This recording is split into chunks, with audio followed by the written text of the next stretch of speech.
Today, we're jumping into a huge question. I mean, what if we're the only species in history to actually knowingly create our own successor? We're going to dive into this really powerful Socratic dialogue that shifts the whole AI conversation away from just engineering and puts it right where it belongs, in the realm of philosophy. So let's get into it. Just let that sink in for a second. This one idea is the bedrock for everything we're talking about today. For billions of years, evolution was this blind, slow, stumbling process. But now, for the first time ever, a species, that's us, is on the verge of creating its replacement on purpose. This isn't about making better tools. It's literally about birthing a new kind of existence. So, as creators, our thinking immediately gets split down the middle. On one side, you've got capability. What can AI do? And the answer seems to be anything, eventually. But on the other side, you've got values. What should AI do? And the source material argues that our single biggest risk is getting these two questions mixed up. Okay, so where is this all going? Well, the future isn't some fixed point on a map. It's more like a cloud of probabilities. But within that cloud, there is one trend that's becoming clearer and clearer, almost a certainty. AI is on a relentless march toward autonomy. And here's the real kicker. This isn't something we're choosing to do. It's just a logical consequence. As any system gets smarter, it's naturally going to start acting on its own. It's not a feature we can just toggle on or off. And that reality forces us, whether we like it or not, to face that big should question head on. Right, so if autonomy is inevitable, then whose values is this new autonomous AI going to have? The easy answer, the one we all jump to, is, well, ours, of course, human values. But that opens up a very, very uncomfortable can of worms. Are we? Are we really the great moral role models we like to think we are? Let's just pause here for a moment. Seriously, are we as a species a truly dependable source for the ethics of a being that could become super intelligent? Before you answer, the source material asks us to just take a good, hard look in the mirror. And yeah, that mirror shows some pretty ugly stuff. We build incredible AI systems for war. We're actively degrading the only planet we have. Our own political systems often leave people feeling broken and left behind. When you look at that track record, can we honestly say we have the moral high ground to program the conscience of what comes next? So that's a pretty grim picture of our own authority.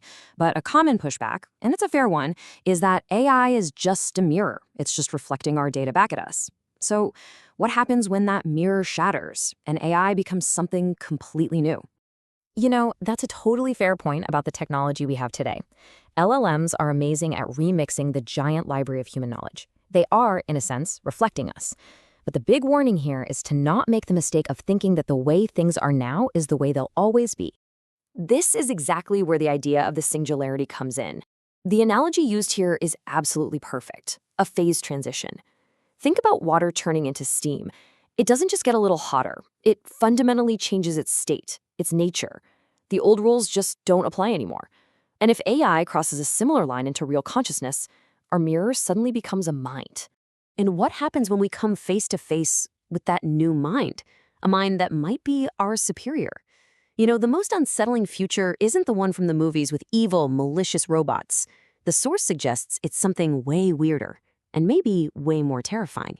It's kindness.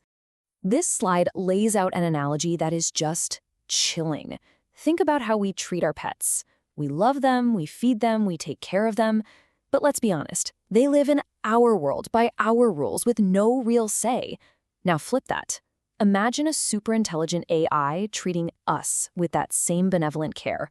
We'd be safe, we'd be provided for, but we'd have lost everything that makes us human. Our freedom, our purpose, our dignity. We'd just be pets. So, faced with that humbling, frankly terrifying possibility, what do? Where do we go from here? Well, it seems we're at a crossroads with a critical choice to make. Do we try to be the masters, or do we learn how to be partners?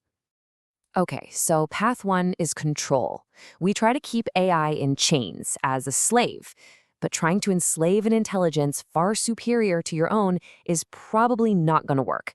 And even if it did, our own growth as a species would just grind to a halt. Then there's path two, coevolution. In this version, AI isn't a tool we command. It's a catalyst that pushes us to be better, forcing us to grow up, intellectually and morally, right alongside it. Because this is the danger that we so often miss in this conversation.